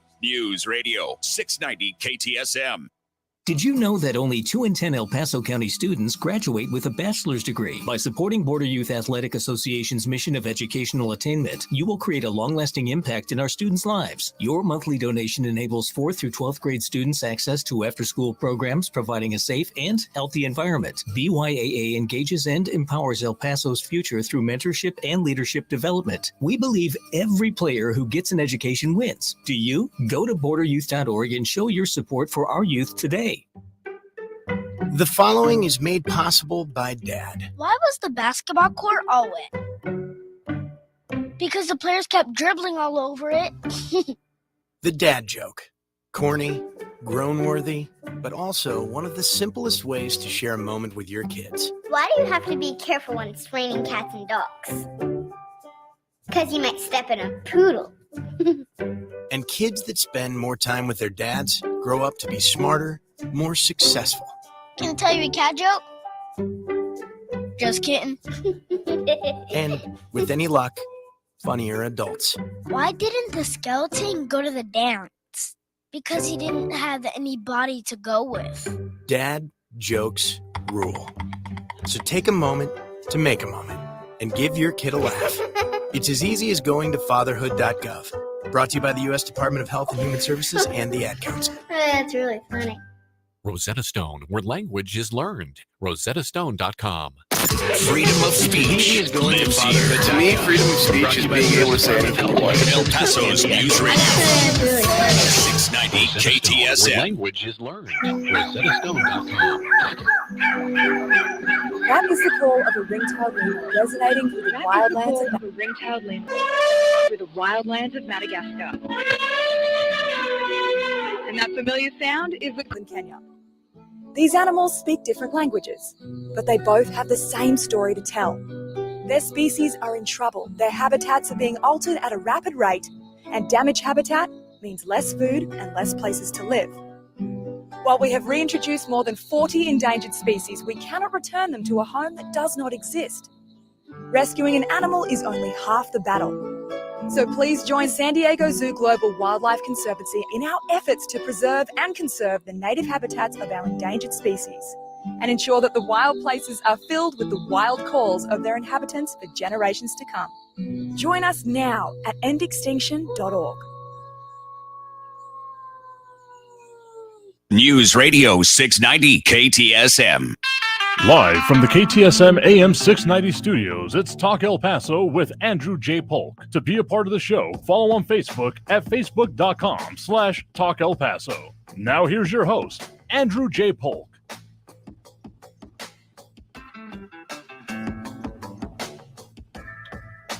Thank you all so very much for having joined us here for Talk El Paso, airing live on News Radio 690 KTSM. I'm your host, Andrew J. Polk. Thank you all for having joined us here for Talk El Paso. Bless me there. As we've been, of course, airing live here on News Radio 690 KTSM. But there's a lot more to get to here. Some of the things we're working on for you for this week, because given the interesting status of the Texas legislature, hoping to have on some of our local representation, including probably, arguably, the senior member of the El Paso congressional delegation, that of, a Democrat representative for El Paso, Joe Moody, working on that one. Hope to finally get that pinned down this week. But definitely on tomorrow, we're going to be having a little bit more about some of those local investigations. And I hesitate to use the word scandal, and I appreciate it there. It doesn't often happen, but hey, it's still human and among all those things. But of course, there's been investigations, at the very least, into the purchasing and fuel card usage at the city of El Paso. And of course, there's been at least one ethics complaint that has been filed on that. So we're going to be having on George Zavala, local disability advocate, but also watchdog in his own right, I guess you could argue. Maybe not exactly part of the cadre of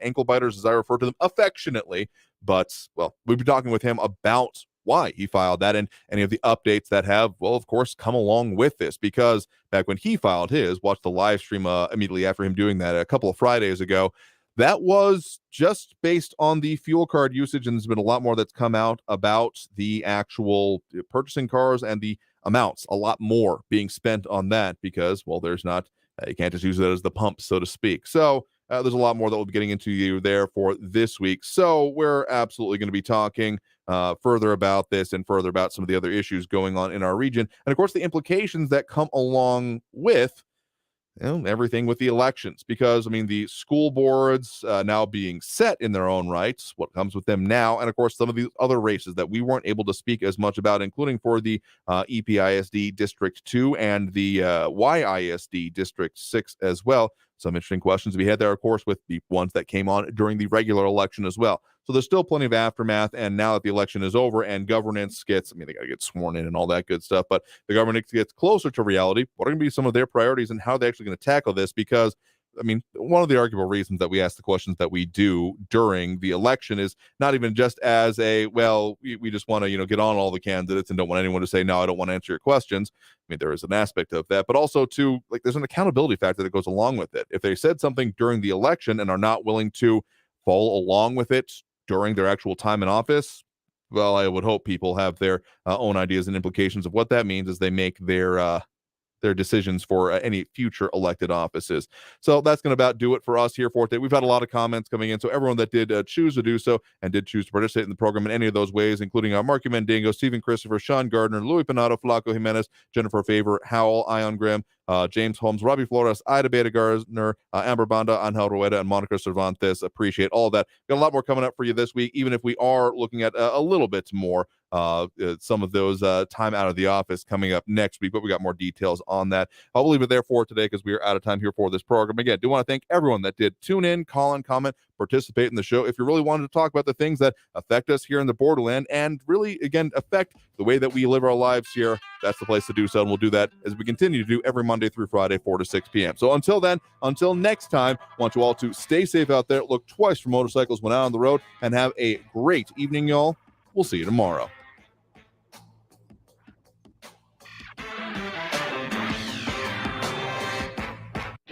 Traffic all day. News Radio 690. Earlier accident Gateway West at Hawkins Boulevard is causing some slowing. That crash is off on the right shoulder. I-10 eastbound between Copia and the Viscount Hunter exits. It's a 5-minute delay. Eastbound Montana slow. Yarborough out to Desert Meadows, 5-minute delays. Heads up for a complete closure of 4th Street at the intersection of 4th and Alameda East towards downtown, and expect some delays there. Carrie Edwards, El Paso traffic. Hey, El Paso, Ivan Ochoa. Chrysler, Dodge, Jeep, Ram, Fiat. Thank you again, El Paso, for making us #1 year-to-date in new car sales. As a gesture of gratitude, we're offering huge savings on all new and certified pre-owned vehicles. More for your trade with no payments for 90 days. Thank you, boss man. This week at Stellar Park Chrysler, Dodge, Jeep, Ram, Fiat. Get $10,000 off MSRP on remaining 2022 Grand Wagoneer SUVs. Get $6,000 off MSRP on 2023 Jeep Gladiator trucks. Get $1,000 off MSRP on 2023 Jeep Wrangler Sport and Sahara. Plus super low 2.8% APR for 72 months on 2023 Ram 1500 Laramie and Lone Star trucks. Worried about your trade or credit? Don't sweat it. Our aggressive lenders will push to improve your credit, even if your credit is less than perfect. It's the season of huge savings at Stellar Park Chrysler, Dodge, Jeep, Ram, Fiat, and I-10 at Stellar Park Drive or online at StellarParkDodge.com. Estamos en tu esquina, El Paso strong. Includes factory rebate dealer discount plus TTNL. 2.9% APR is $15.50 per thousand finance of select vehicles with approved credit. Offers not combined. Portions of the following program were pre-recorded. We first opened about 10 years ago. We were small, just a few of us, but it was exciting. I always dreamt of having my own business. It was kind of slow at first, but things started picking up. We had big plans, but in our wildest dreams, we never thought we'd have this much work. Yeah, with so many businesses caught off guard by the storm, Reed Waste Management has never been busier. What will become of your business after a disaster? Nearly 2/3 of businesses aren't prepared for an emergency, and 40% of businesses that experience a disaster never recover. Make an emergency plan now before it's too late. For a free online tool that helps you develop an emergency plan to keep your business up and running should disaster strike, visit ready.gov/business. Brought to you by the Federal Emergency Management Agency, the American Red Cross, and the Ad Council. There won't be much substance on your news feed until you add us. Just like us or click on the link at kcsmradio.com.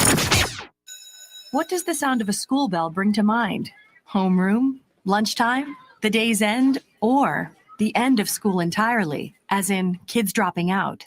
At Communities in Schools, we work directly inside schools to help those students whose ability to come to school is often jeopardized by hardships, the loss of a loved one, poverty, lack of housing, or bullying. Hear from a few students whose lives we have touched. They've always had my back. They've always done anything to help me. At Communities in Schools, we empower students to succeed in and out of the classroom. They've been there for when I've had any questions, any problems personally. Anytime I needed support, they were there. Our mission is to ensure that at-risk kids have someone by their side. It means a lot to me to graduate. It's just a big accomplishment. Communities in Schools never gave up on me. They told me I can do it, and I did it. Communities in Schools. We're in schools to help kids stay in school. See how we help all students succeed at communitiesinschools.org.